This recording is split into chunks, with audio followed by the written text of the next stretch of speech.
boy was alive. That is what made everything that followed so extraordinary. Egypt was not in crisis. The throne was not empty. There was an heir, young, legitimate, his bloodline intact. His name was Thutmose III, and Hatshepsut was supposed to protect him until he was ready to rule. For a time, she did exactly that. She stood beside him in reliefs. Her name followed his. Her authority was framed as temporary. Regent, caretaker, placeholder. But Egypt did not pause for childhood. The temples required ritual precision. The army required unified command. The two lands required a king who could fully embody the role. Not in a few years, but now. And so Hatshepsut made a decision that had almost no precedent in 3,000 years of Egyptian history.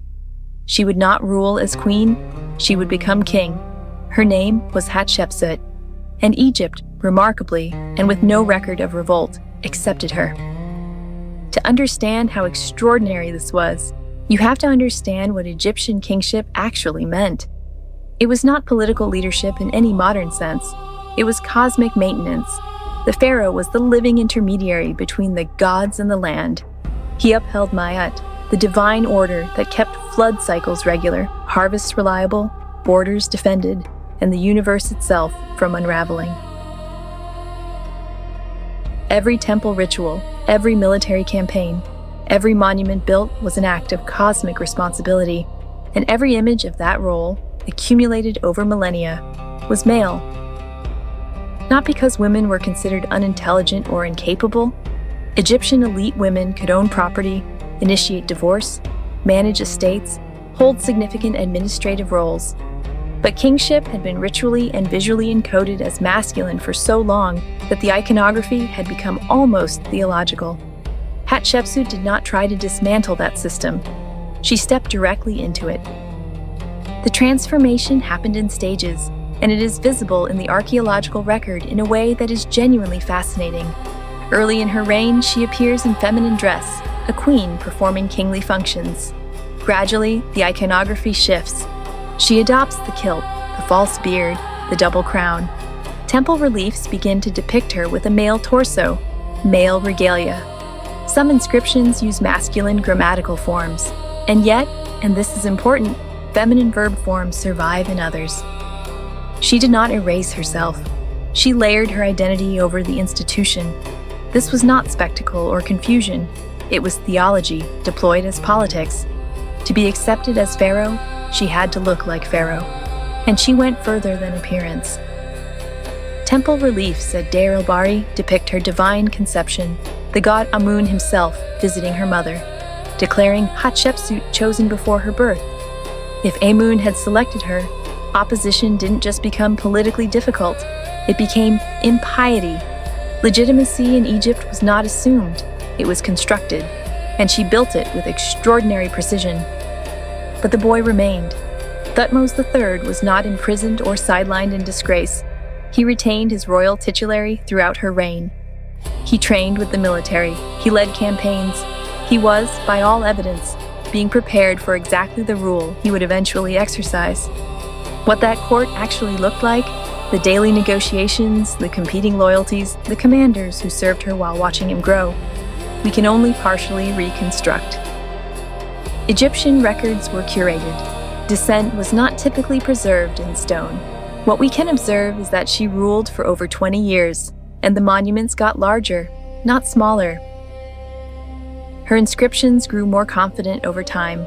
In a system where permanence was power, she built enough stone that her reign became architectural fact. One figure appears repeatedly beside her in the record, Senenmut, architect, high official, and tutor to her daughter.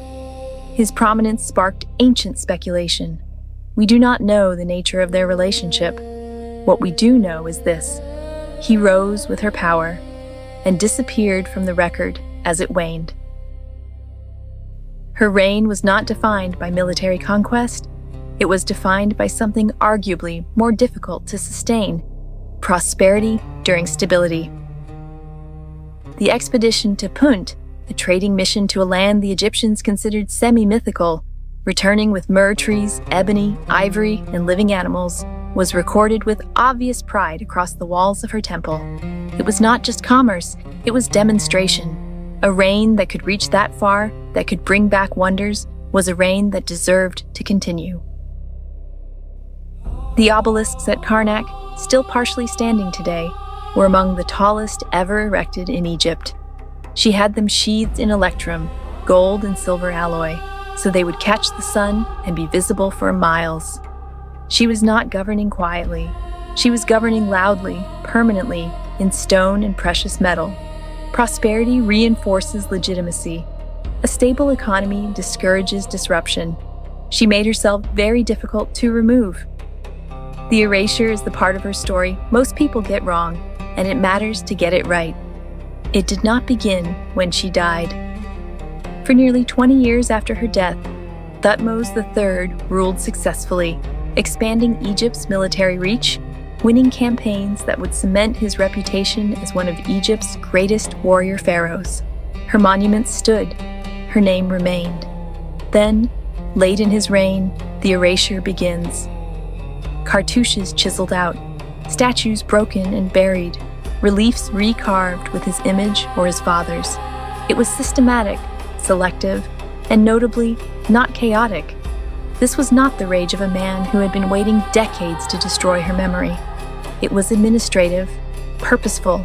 The most plausible explanations center on succession. He was preparing his own son to rule.